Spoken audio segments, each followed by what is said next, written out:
Hey everyone, this presentation on human rights is going to be on the human rights violations that are currently taking place in Ukraine.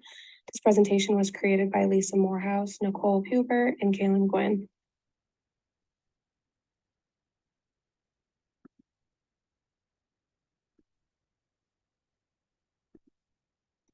This is a video created by the Human Rights Watch of Russia's war on civilians in Ukraine. The video is longer than 10 minutes, but we have selected a section of the video that best explains what's going on in Ukraine at the hands of Russia. It talks about the unlawful killings of Ukrainian citizens and the use of torture against the Ukrainian citizens.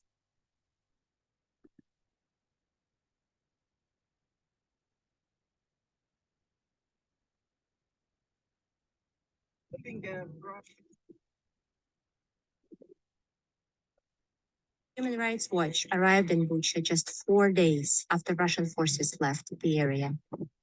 The streets of Bucha are littered with evidence of violations and apparent war crimes. Civilians have been killed on street after street. And it seems like around every corner, there's more.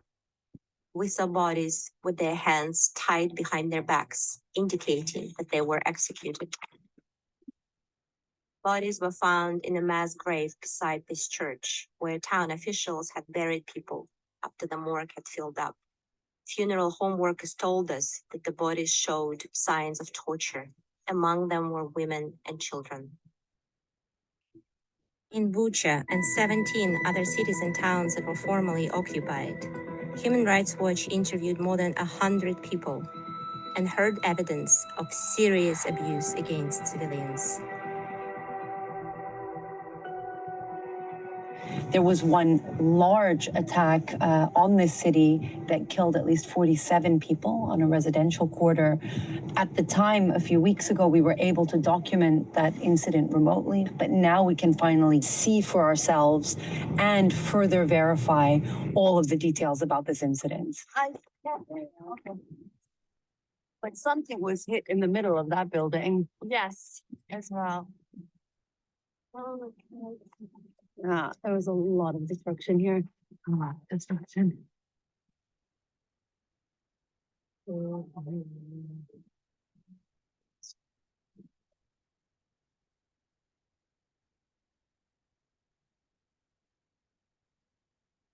So this area was clearly heavily affected by incoming munitions. Here's one crater we saw two large craters over there, a smaller one on the other side. We're trying to find residents of these buildings who were here at the time that the attacks occurred. Буквально кілька деталей уточнити, що сталося, от коли вони налетіли. Я була якраз у сховку, was in the basement, і стояв хлопець, and the boy was standing, the neighbor boy was standing. I'm calling my husband. There is no network. Темнота, the dark, іскри з очей, тобто ви І така шапка злетіла. Коли це сталося, більшість людей, вони все ж таки були і жили у себе в будинках чи роз'їхалися? Так. Yes, they were in the houses.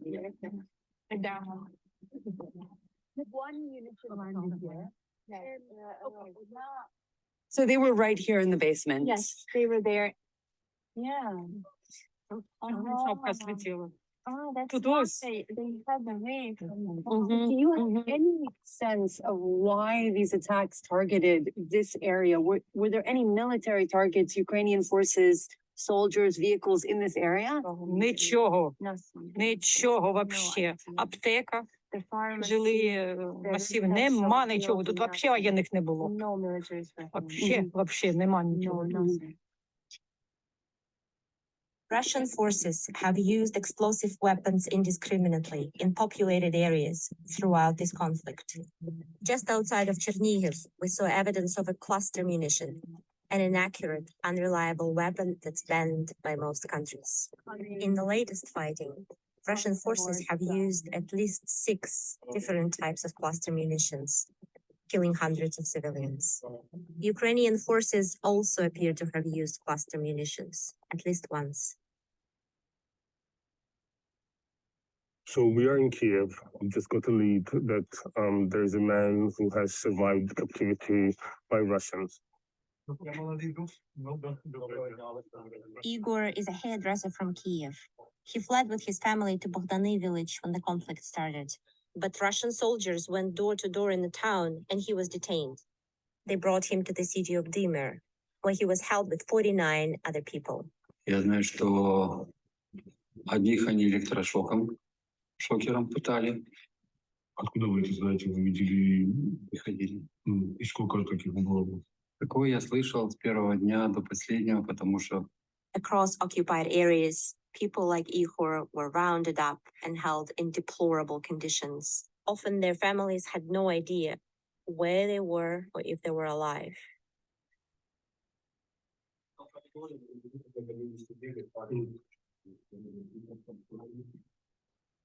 In Yehidne, Russian forces held more than 350 people, including more than 70 children, in this school basement for almost a month.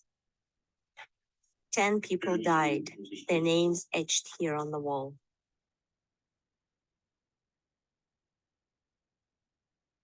I just interviewed a 66-year-old guy, a resident of Novo Bikiv, who was detained, rounded up together with other civilians by Russian soldiers during their control of the territory.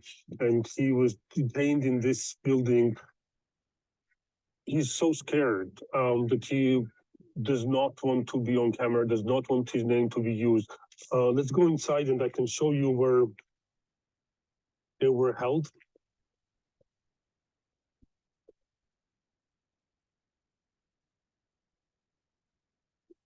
In this small boiler room, there were 20 people held at some point. Some of them spent their weeks. I don't know how to call it, a dugout, a pit. This is where 7 people were kept. Dark, cold. For 7 days he spent here. He was taken to toilet only 3 times. He had no food at all. According to him, a Russian soldier came in to say that he had an order to execute 8 of them, made 8 people count 1 to 8 and took them out. The next day when he was released, he found 2 of them dead, their heads smashed in the cemetery a few meters away. The 3rd one was also discovered dead later. The fate of the 5 is unknown.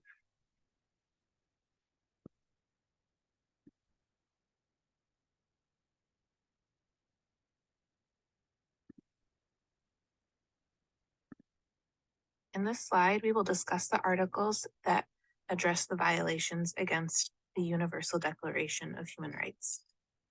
The first article we found violations against was Article 3, which in brief is the right to life. Every instance of targeted attacks on civilians where there were no military forces or operations present, like in Bucha and Yehidne, revealed a violation against the right to life, liberty, and the security of person. So basically, in these attacks, Russians were ignoring the Ukrainian civilians' right to life as they targeted them where there were no military forces present. The next article that was violated was Article 5, which in brief is free from torture. The examples of torture included that of Ihor in Dimar and the unnamed individual held in the dugout pit in Hostomel. These revealed unjust traumas, and then these individuals should not have been subjected to torture or to cruel, inhuman, or degrading treatment or punishment. The examples of Ihor and the individual in Hostomel are just a few of the examples we found of the gross atrocities committed against Ukrainian citizens in regards to torture. The final article that we found violations against was Article 30, the freedom from state or personal interference in the above rights.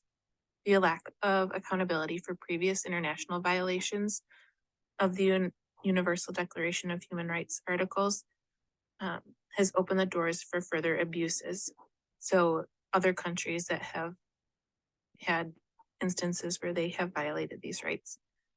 And victims deserve freedom from the tyranny of these Russian abuses.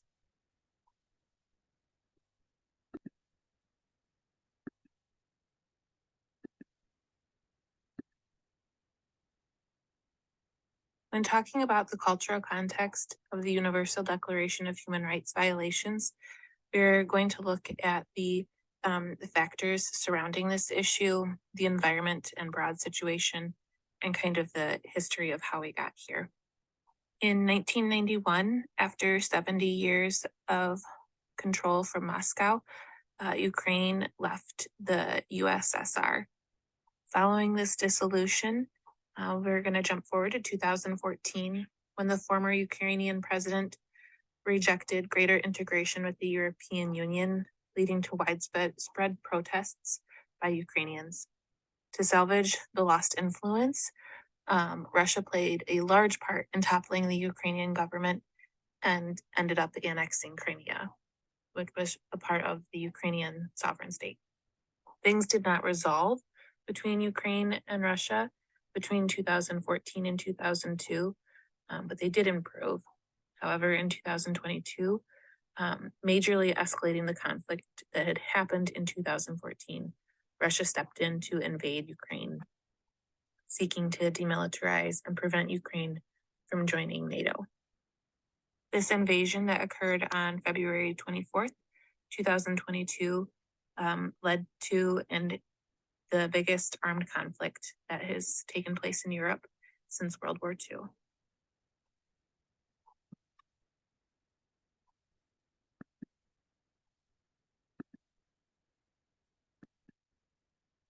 As we continue to examine the cultural context of these Universal Declaration of Human Rights violations, we can look at them from a geopolitical, geocultural, geostrategic, and geoeconomic standpoint.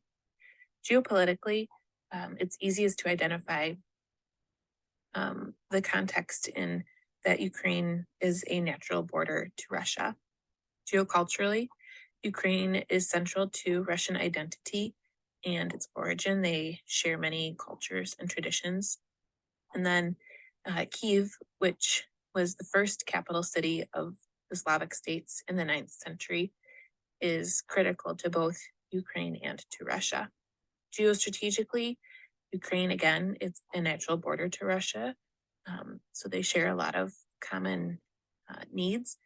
It is important to Russia's security and territorial integrity, and Kyiv entering a relationship with NATO and the European Union exposes a border to Russia. Geoeconomically, Ukraine is a valued partner to Russia in both energy and trade. Basically, Russia has a lot invested in Ukraine. It is the red line for Russia, being that it is essential for Russia to remain its global great power status.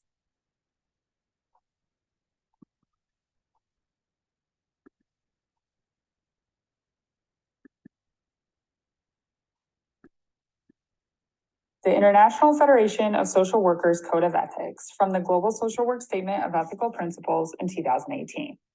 The first principle is recognition of the inherent dignity of humanity. Respect the inherent dignity and worth of all human beings in attitude, word, and deed.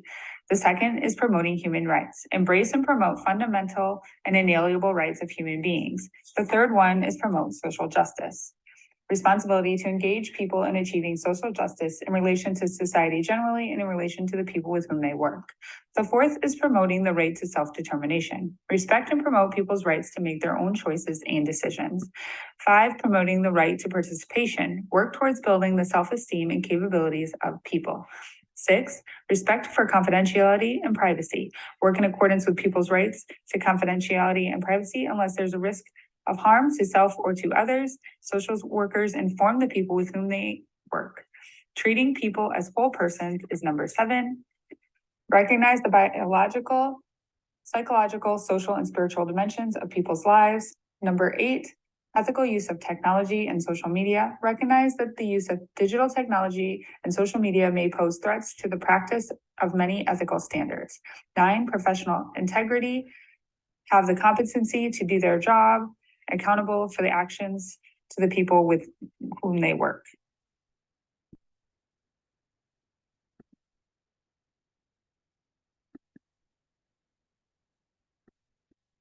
The Ukrainian Association of Social Workers Values and Ethical Principles.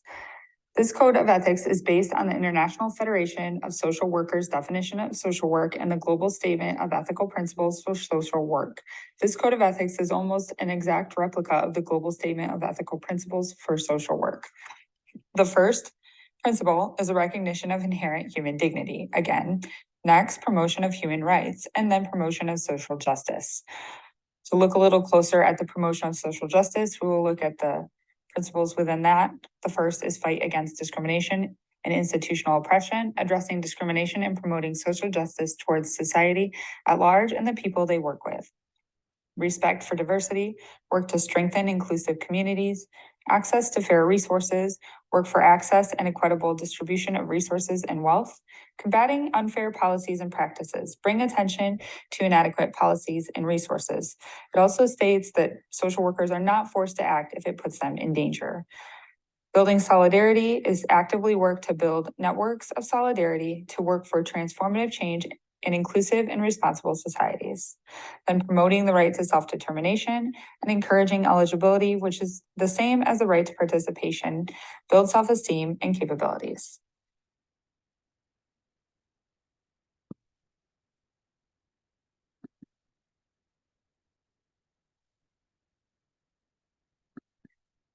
Ukrainian Association of Social Workers Values and Ethical Principles continued. Respect for confidentiality and privacy, treating people as whole persons, professional integrity, broken up into 5 sub-principles. Upholding values and reputation, at all times act in accordance with the values and principles of the profession and ensure conduct does not bring the profession into disrepute. Be trustworthy, not seeking to deceive or manipulate people who use their services, colleagues, or employers. Respecting professional boundaries, set appropriate boundaries and not use their position for personal gain. Making sound personal judgments, use sound reasoning, be aware of the impact of their own values, biases, and conflicts of interest on their work and other people. Professional accountability, be prepared to report and justify their judgments and actions to others.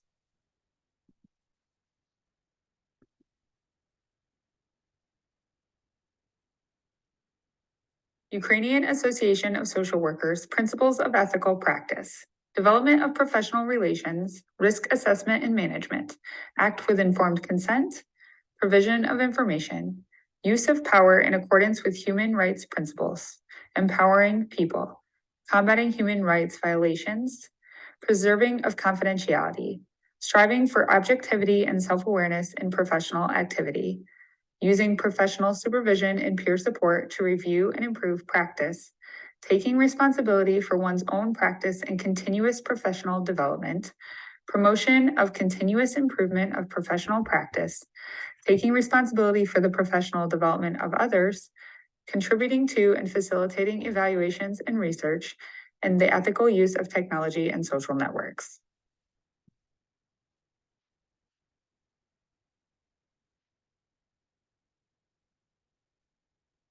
Social workers' role in Ukraine. The social workers in Ukraine experience some unique challenges due to the fact that the entire country is at war, not just one specific area. Many social workers are themselves currently displaced. Nearly all social workers in Ukraine have a son, husband, brother, or father at the front line. Social workers help with placing people, providing shelter, helping with transport, tickets, etc., to leave the areas. Social workers at the Ukrainian-Romanian border were able to recognize, report, and thus confront criminal activities taking advantage of refugees. And they were able to nurture relationships of trust with disoriented and traumatized refugees. Social workers are able to help with humanitarian aid when Russia allows to refugees and displaced people, those at the front line, and anyone who lost their normal food supply due to the war. Social workers have been using local community strengths, facilitating community enterprises, and developing community-led services for this aid. Social workers offer counseling to witnesses and survivors, and they have written letters to the UN humanitarian organizations asking for aid. They have led bereavement and violence training to other social workers and have led workshops for social workers for policy and healthcare needs.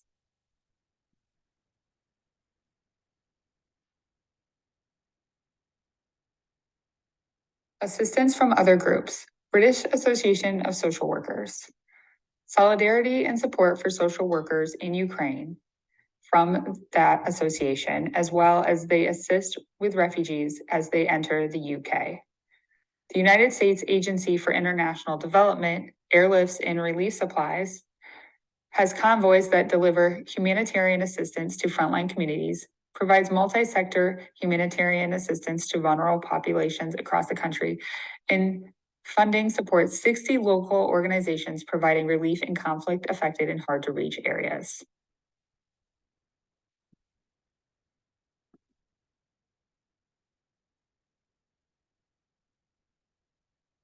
When looking at the human rights violations against Ukraine, it's important to look at them in context of the United States.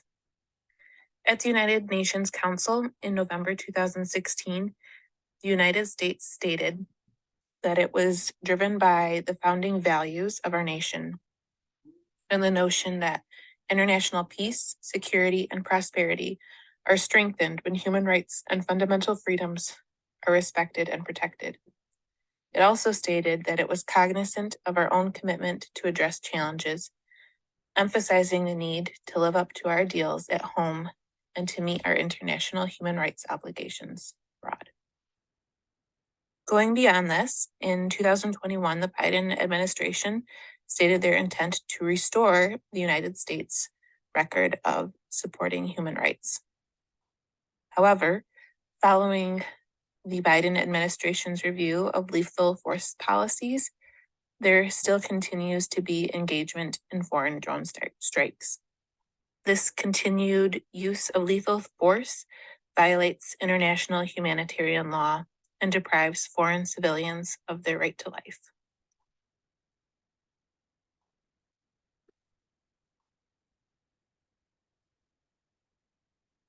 Historical sociocultural perspective.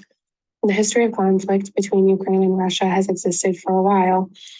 In fact, it started back in 1991 when Ukraine first declared itself independent of Russia. This led to a start of a more heated conflict that began in 2014 when Russia annexed Ukraine's Crimean Peninsula after Ukrainian citizens overthrew the president Viktor Yanukovych, who was friendly with Russia. Then, in 2020, Ukraine announced its intent on joining NATO, and Russia demanded of NATO that this not be allowed. Following this declaration of intent by Ukraine, Russia then invaded Ukraine in February of 2022 in the large-scale war that is now occurring, where they have proceeded to defile the country and its citizens and violate numerous human rights. On the side of this slide, you will see a timeline of the Ukrainian crisis dating back to 2013 of November.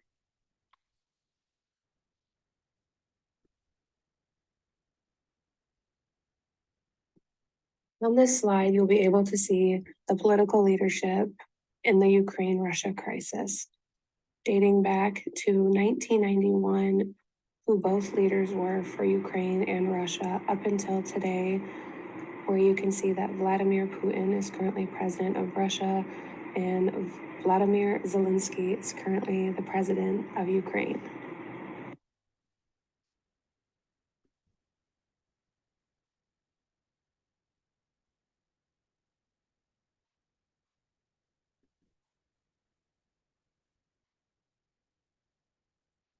U.S. policies addressing the human rights violations. As talked about earlier, the three violations that are currently taking place in Ukraine due to Russia's invasion are Article 3, the right to life, Article 5, free from torture, and Article 30, that no one can take these rights or freedoms away from us.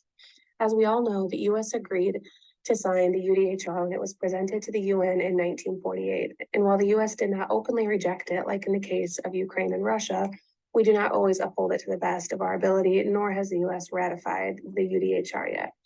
Some policies, though, have been created in the U.S. that do pertain to the violation of human rights that are occurring in Ukraine at the hands of Russia. These policies have been ratified and are currently enforced by the U.S. and are of similar nature to a few of the articles within the UDHR. The first one was the International Covenant on Civil and Political Rights. The United States signed this in 1977 and it was ratified in 1992. The ICCPR obligates countries who have ratified the treaty to protect and preserve basic human rights, such as the right to life and human dignity, equality before the law, freedom of speech, assembly and association, religious freedom and privacy, freedom from torture and ill treatment, and arbitrary detention, gender equality, fair trial, and minority rights. There is some discrepancy when it comes to certain aspects of this policy, as it has been well documented that ill treatment and arbitrary detention may still be occurring in the US, in a US detention facility in Guantanamo Bay, Cuba. In fact, 39 Muslim men remain arbitrarily and indefinitely detained by the US military in the detention facility at the US Naval Base in Guantanamo Bay, Cuba, in violation of this international law. None of the remaining detainees had access to adequate medical treatment, and those who survived torture and other ill treatment by US agents were not given adequate rehabilitation services. 10 of them faced charges in the military commission system in breach of international law and standards relating to fair trials and could face the death penalty if convicted. The use of capital punishment in these cases after proceedings that did not meet international standards would constitute arbitrary deprivation of life. The second policy that was passed in relation to the human rights laws was the Convention Against Torture and Other Cruel, Inhumane, or Degrading Treatment or Punishment. The United States signed this in 1988 and ratified this in 1944. This United Nations Convention was designed to safeguard the human rights of citizens by protecting them from torture. In June 26 of 1987, this convention established the UN Committee Against Torture, which monitors the implementation of the convention in each state. Although the United States ratified the convention, it took reservation to the Article 16, which is the definition of torture, and instead looks to the 8th Amendment of the US Constitution for legal guidance. What this means is that the word torture and what that encompasses is relative to each country, and the US felt it necessary to add a clause that pointed our definition of the term torture and what that entailed to the 8th Amendment of our Constitution. The 8th Amendment states, excessive bail shall not be required, nor excessive fines imposed, nor cruel and unusual punishments inflicted. This leaves an opportunity, unfortunately, for a large amount of wiggle room for the US to partake in and condone all sorts of acts while leaving room for interpretation of what cruel and unusual punishment means. The third policy is the Convention on the Prevention and Punishment of Crime of Genocide. The United States signed this in 1948 and it was ratified in 1988. On December 9, 1948, following the Holocaust, the United Nations approved the Convention on the Prevention and Punishment of the Crime Genocide. This convention establishes genocide as an international crime which signatory nations undertake to prevent and punish. So while the US does have policies and laws in place that would prevent what's happening in Ukraine from happening here in the US, unfortunately, with these policies, there are still some wiggle room that allow a gray area to be explored within these laws.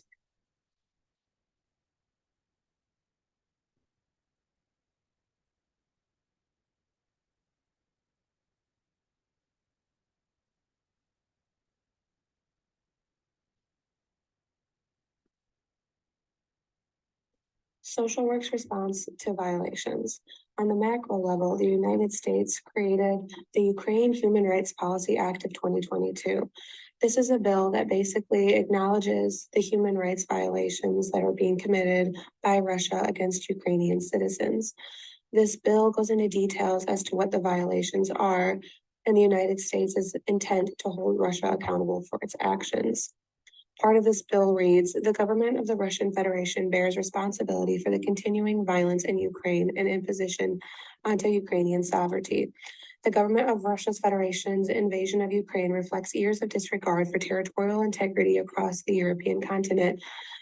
Paramilitary organizations are utilized by the government of the Russian Federation to execute foreign policy goals, including through influence campaigns, economic coercion, and violence, particularly sexual violence against women. Ongoing violence from the government of the Russian Federation across Europe creates implications for allies and partners of the United States outside of the European continent, and a deterrent strategy therefore requires coordination and cooperation with like-minded partners across the globe. This bill goes into detail as to what the United States expects of its allies, as well as its non-condoning of the behaviors of Russia and what it's done to the citizens of Ukraine. On the meso level, we have both foreign and domestic responses. For the foreign response, we have the Social Work for Peace initiative, which was created by the British Association for Social Work. This is a solidarity and support group where social workers from all fields in numerous countries come together for meetings to show support and discuss what some needs are that they can try to meet for Ukraine. Today, the United States continues to champion human rights as a critical component of U.S. foreign policy. Together with democratic partners, the United States helps advance human rights and fundamental freedoms through bilateral and multilateral diplomacy and foreign assistance. The United States also speaks out against foreign entities and individuals who violate or abuse human rights, documenting concerns in the annual country reports on human rights practices. The U.S. also imposes financial sanctions and visa restrictions on gross human rights abusers according to the U.S. law. Now, when it comes to domestic social work, things are a little bit different. The advocacy and protection of human rights within the country, it does appear that at times the U.S. government is not supportive. U.S. citizens that are social workers and human rights activists are oftentimes found in danger because of the U.S.'s lack of support for them. The annual country reports on human rights practices issued by the U.S. State Department were accompanied by public recognition by the Secretary of State of the importance of and risks faced by human rights defenders in the U.S. In fact, in May, a news media revealed that U.S. authorities tracked and harassed human rights defenders active on the USA to Mexico border area during 2018 and 2019, including through an illegal U.S. watch list of activists detailed in the Amnesty International's 2019 report. That's called Saving Lives is Not a Crime, Politically Motivated Legal Harassment Against Migrant Human Rights Defenders by the U.S. Human rights defenders and journalists continue to report intimidation and harassment by authorities when crossing the border or when conducting their work in Mexico, which impacted both their ability to do their work and overall well-being.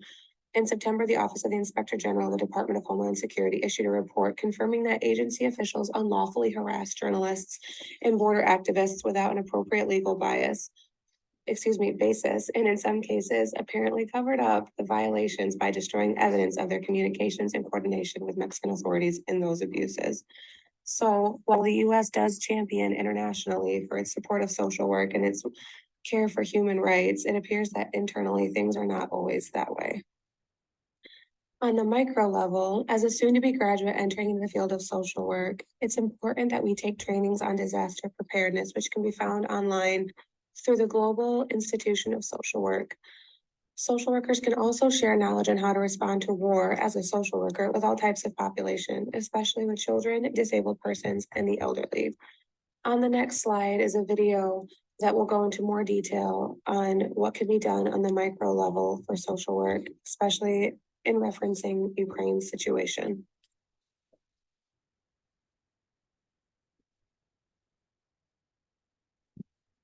The Global Institute of Social Work has conducted an interview with a Ukrainian social worker and would like to share the powerful voice of the social worker and educator in the person of Dr. Oksana Boyko from the National University of Kiev. This social worker still resides in Ukraine as Russia has continued their assault and invasion, and she gives a synopsis of what is happening on the ground and the human rights violations that have been committed. If you want the synopsis to watch the video, start it at 50 seconds and play it until about 14 minutes. If you'd like to see what the international social work community can do to help, you can watch the video from 21:30 to about 30 minutes.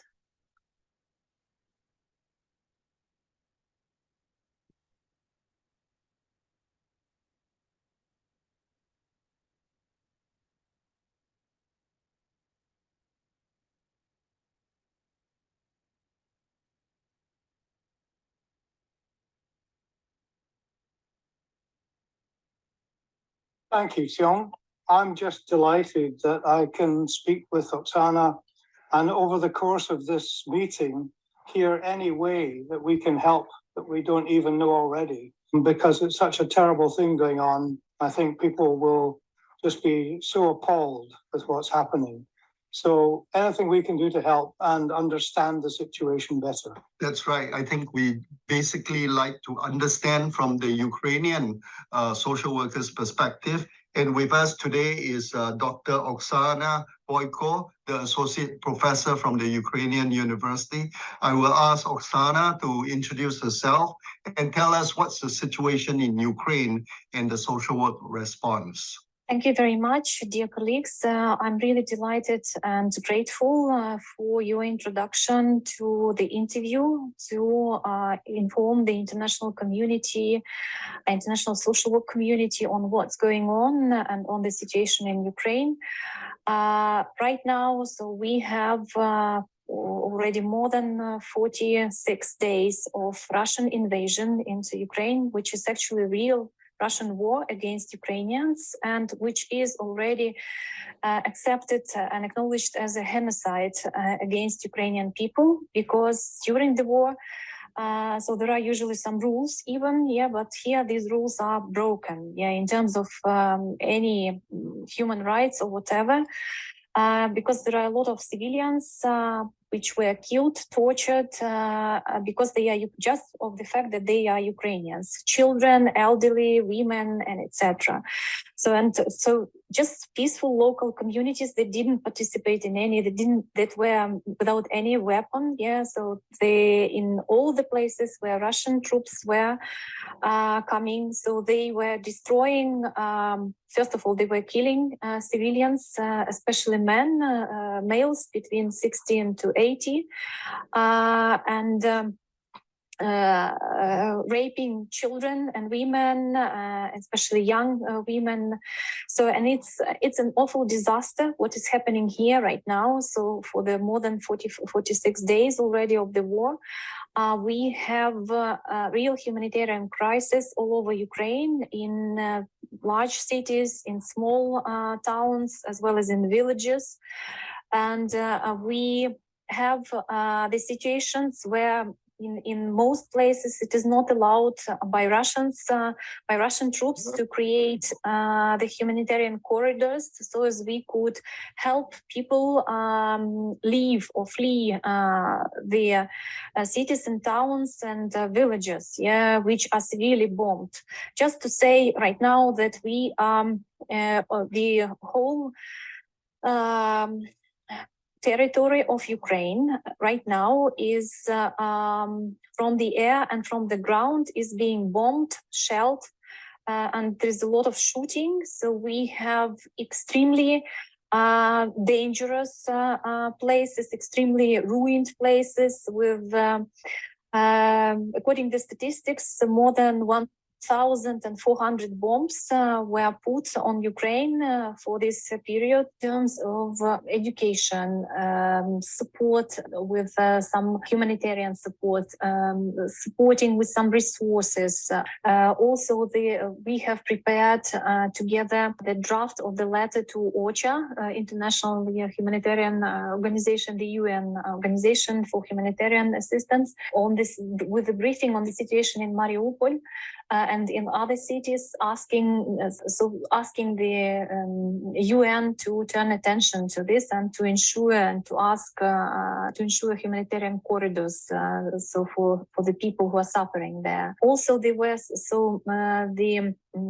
we have planned a range of workshops already based on the needs assessment among social workers, empirical, I would say. So what we can do right now, we are asking people whom we work with, for instance, me and my colleagues, we are cooperating with the Ministry of Social Policy, Ministry of Healthcare.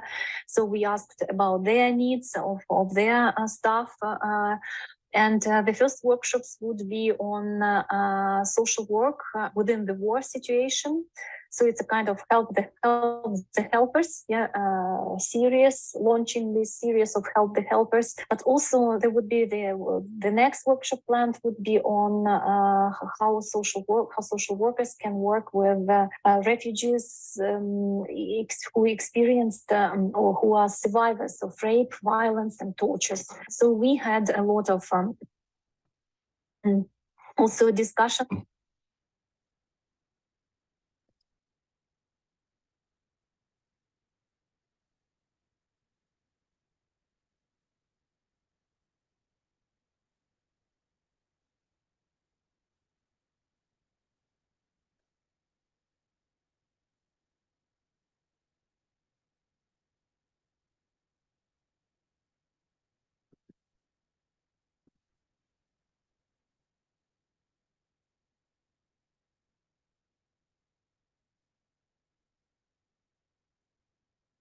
what can social workers do? Advocating against Russian violations.